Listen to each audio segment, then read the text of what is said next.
palavra de Deus nos diz, na primeira epístola aos Coríntios, no capítulo 5, a partir do verso 6, o apóstolo Paulo fala a respeito de um padrão moral para os crentes, como ele orientava os crentes com relação ao seu procedimento neste mundo.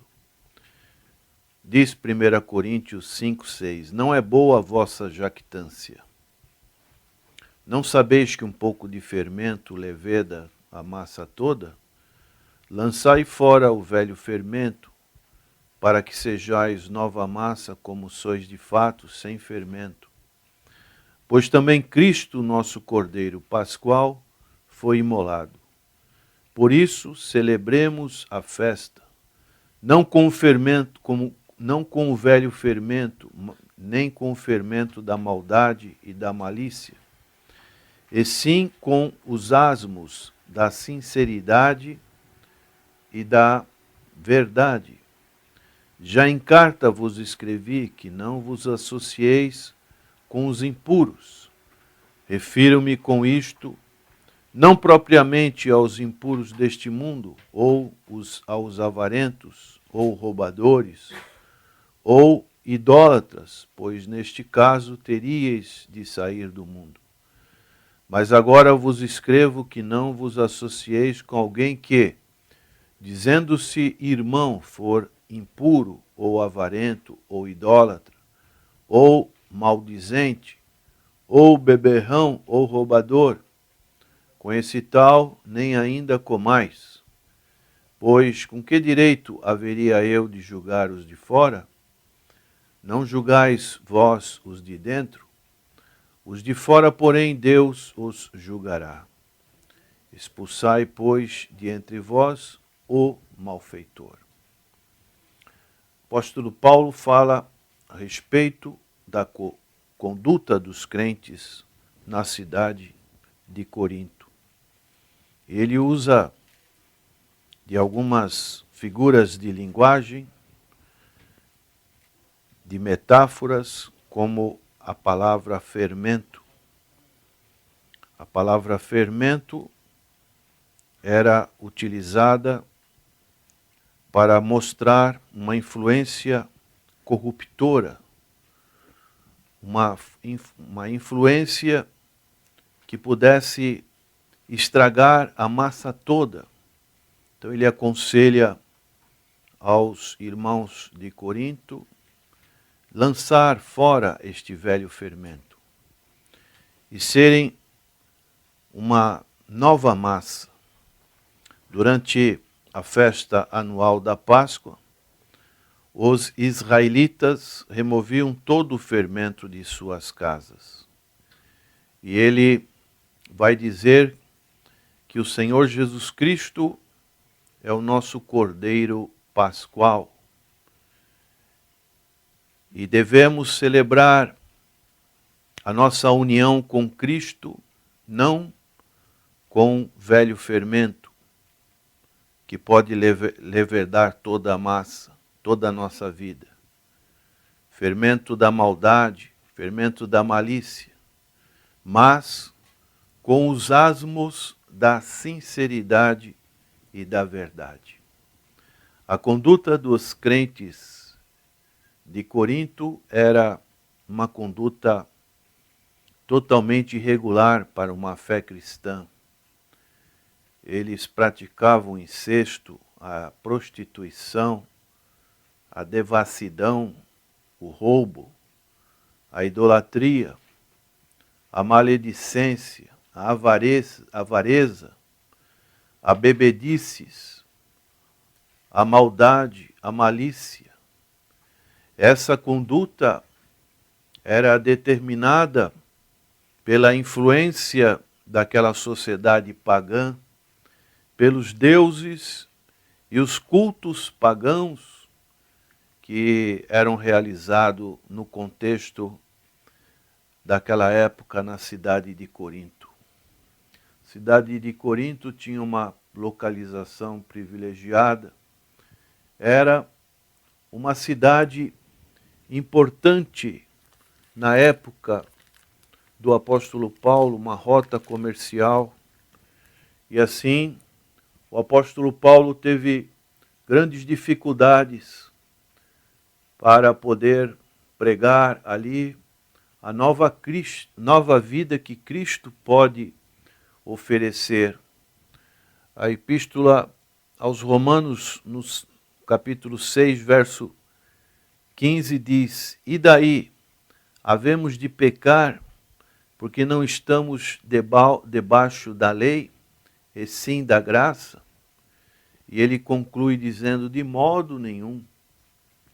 Então, o apóstolo Paulo, nessa epístola aos Romanos, ele nos fala da nossa união com o Senhor Jesus Cristo.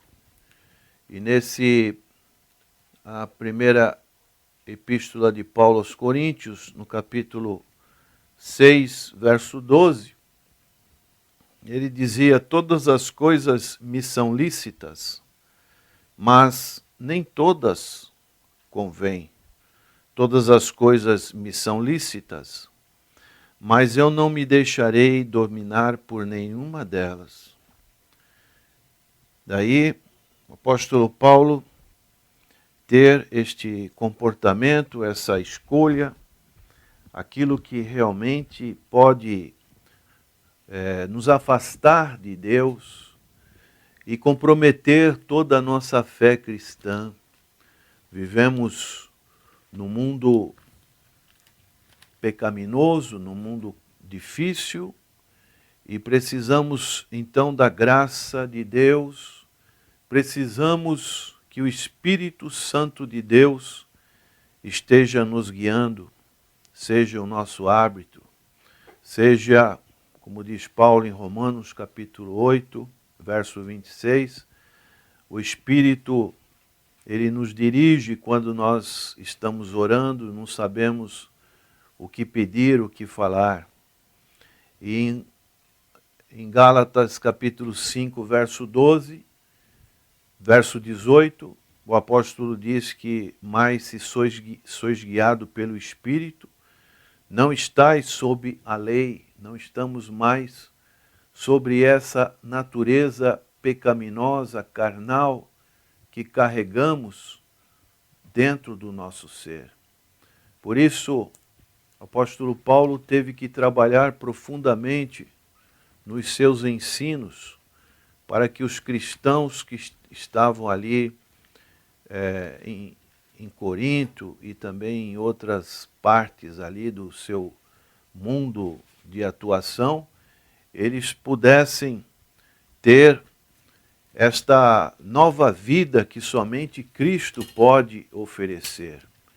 E o cristianismo, ele não é um código de moral, mas é uma vida transformada. O apóstolo Paulo diz aos Gálatas, capítulo 3, verso 23, mas antes que viesse a fé, estávamos sob a tutela da lei e nela encerrados, para essa fé que de futuro haveria de revelar-se. Então a fé, ela vai nos direcionando para uma nova conduta, para uma nova vida. E assim, nós vamos procurar ter um padrão totalmente diferente do que éramos antes. O apóstolo Paulo também diz, em 2 Coríntios, capítulo 3, verso 3, estando já manifestos como carta de Cristo, produzida pelo nosso ministério, escrita não com tinta, mas pelo Espírito de Deus vivente, não em tábuas de pedra, mas em tábuas de carne, que isto é, nos corações.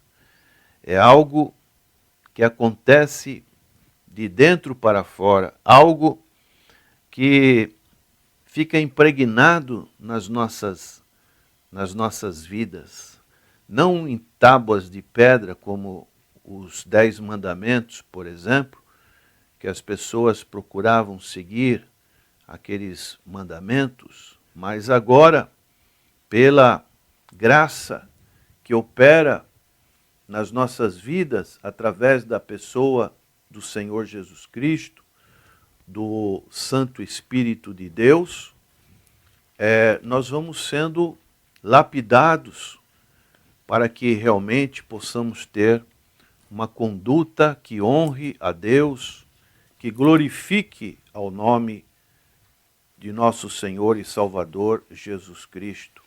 E esta vida do cristão, ela vai determinando novos rumos. Como Paulo diz aos Colossenses, capítulo 3, verso 5, fazei morrer a vossa natureza terrena, que é a prostituição, a impureza, a paixão lasciva, desejo maligno e a avareza, que é a idolatria. Então, ele enfatiza bem, fazei morrer uma série de recomendações que são uma espécie de imperativos relativos à conduta. Então, é algo que é imposto nas nossas vidas, que exige de nós lutas, exige de nós determinação para que realmente nós possamos ser essa nova massa que o Senhor Jesus Cristo deseja para nós. Por isso o apóstolo Paulo, ele fala a respeito dos frutos do Espírito, os frutos da carne, conforme Gálatas, capítulo 5, os versos 17 a 25, ele fala a respeito dos frutos distinguidos da carne, que são opostos aos frutos do Espírito. Então ele faz uma série de relação e ele conclui no verso 25, se vivemos no Espírito, andemos também no Espírito. Daí que o cristianismo não é um código de vida mais moral no mundo, mas é uma força que exerce de nós de dentro para fora. E assim, como o Senhor Jesus falou a respeito do caráter dos cristãos, especialmente em seu ensino no Sermão do Monte, o Senhor iniciou o seu ministério e em Mateus capítulo 5, no verso 48, ele pode dizer, portanto, sede vós perfeitos, como perfeito é o vosso Pai Celeste. É um padrão que Deus exige do seu povo. É o seu próprio caráter perfeito. A perfeição de Deus inclui o amor da graça benevolente. Então é uma perfeição que, olhando para a nossa natureza, parece impossível, mas é uma recomendação que o apóstolo Paulo e os ensinos do Novo Testamento nos dão essa direção para que tenhamos uma vida que possa glorificar ao Senhor Jesus Cristo. Uma vida que possa agradar ao Senhor Jesus Cristo. Daí a nossa luta, subjugando a nossa carne, como Paulo diz em 1 Coríntios, falando da sua experiência pessoal, no verso 27 ele diz, mas esmurro o meu corpo e o reduzo à escravidão, para que, tendo pregado a outros, não venha eu mesmo ser desqualificado. Então não é uma luta tão simples assim. Nós precisamos sermos bem lutadores para que realmente isso ocorra em nós. O Senhor Jesus Cristo disse, em verdade, Em verdade vos digo, todo o que comete pecado é escravo do pecado. Daí nós precisamos andar em espírito, conforme já dissemos a respeito de Gálatas, capítulo 5. Digo, porém, andai no espírito e jamais satisfareis a concupiscência da carne. E devemos fazer do nosso corpo o templo do Espírito Santo de Deus. O apóstolo Paulo, quando fala de um relacionamento com uma meretriz, ele fala a respeito de se tornar um corpo com ela. Mas quando estamos em Cristo Jesus, ele diz, não sabeis que o vosso corpo é santuário do Espírito Santo que está em vós, o qual tendes da parte de Deus e que não sois de vós mesmos. Daí nós precisamos glorificar a Deus no Espírito. Nós fomos comprados por preço. Jesus pagou o preço da nossa redenção, dando o seu corpo, seu sangue, sua vida, para que nós pudéssemos ter uma nova vida com o Senhor Jesus Cristo. E esta vida agora, que foi comprado por este preço precioso, que o apóstolo Pedro diz que não foi com ouro nem com prata, mas com o precioso sangue do Senhor Jesus Cristo, nós devemos entender que somos propriedade de Deus. Deus, em Jesus, é o nosso Senhor. E agora devemos, pois, glorificar a Deus em nosso corpo, manifestando a vida do Senhor Jesus. Paulo diz aos Gálatas 2:20, já estou crucificado com Cristo, já não vivo mais eu, mas Cristo vive em mim. E o viver que agora vivo, vivo para a glória do Senhor Jesus Cristo. Essa era a postura que o apóstolo Paulo colocava como padrão para a sua vida, e nós devemos imitar. Ele pôde dizer, sede meus imitadores como eu sou do Senhor Jesus Cristo. E assim vencer o pecado pela graça. Paulo escrevendo a respeito de um espinho na carne, em 2 Coríntios capítulo 12, no seu verso 7 ele diz, para que não me ensoberbece com a grandeza das revelações, foi-me posto um espinho na carne, mensageiro de Satanás, para me esbofetear, a fim de que não me exalte. Por causa disto, 3 vezes pedi ao Senhor que o afastasse de mim.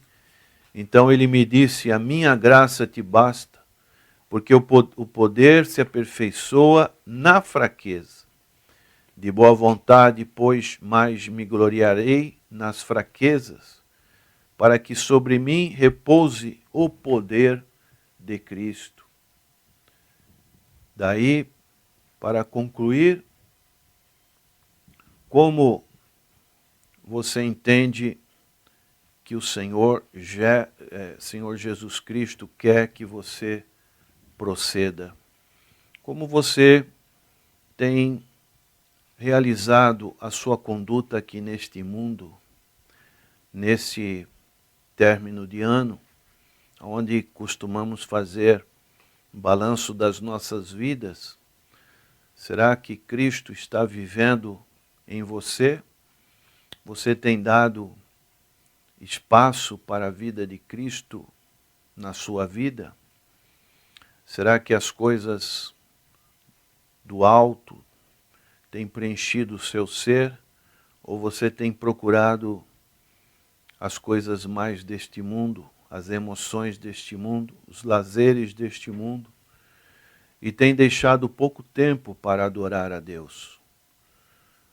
Este é o momento de introspecção, de reflexão, para que tenhamos um padrão que realmente agrade ao Senhor, que faça com que a nossa luz possa brilhar no meio das trevas e assim o nome do Senhor Jesus ser glorificado.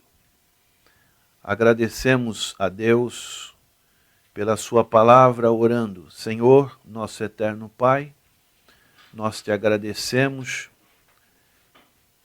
pelos ensinos da tua palavra, pelo ensino que o apóstolo Paulo deixou para a igreja de Corinto, uma igreja que tinha um padrão que não te agradava, e o apóstolo teve que lutar muito para que aqueles irmãos tivessem um procedimento diferente.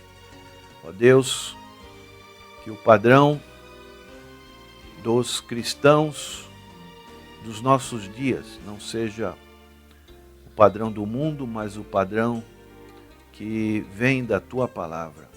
É a nossa oração, em nome do Senhor Jesus. Amém.